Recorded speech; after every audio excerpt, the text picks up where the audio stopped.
as we know, in this week's parsha, we get into a couple of the non-wars we fight.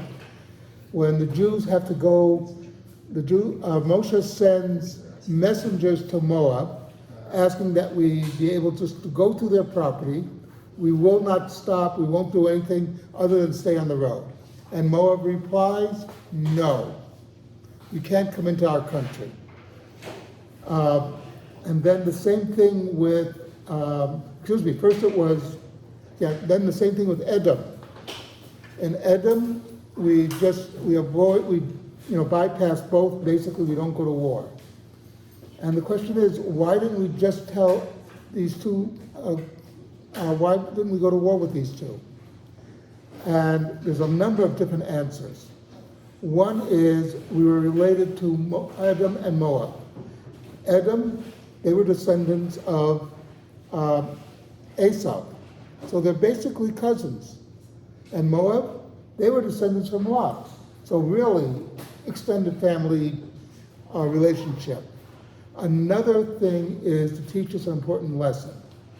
And the lesson is, just because you have the power, in both cases,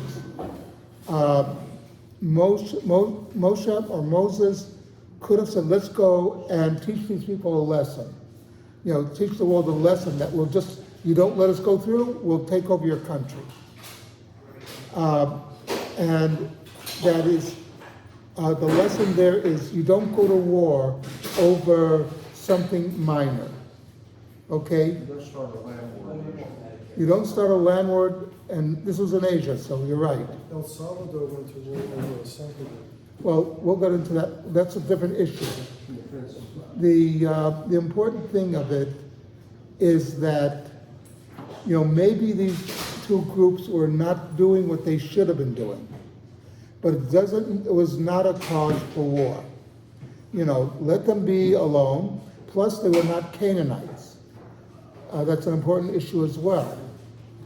But the point is that the Jews are told, don't go to war except when it is in the national interest of us, that there's a clear and present danger, or we need to go to war because Solomon went to war because of an insult, but it wasn't an insult to him, it was an insult to the Jewish people, and an insult to God. So the point of this being, just because somebody doesn't do the right thing, you don't go to war over it. Plus, one of the things we always have to remember, there's a reason why we couldn't wipe out Moab. Because in the future, Ruth would be coming from Moab. And that's why one of the reasons God commanded us not to go to war against them, because he knew what the future would be. Something to think about.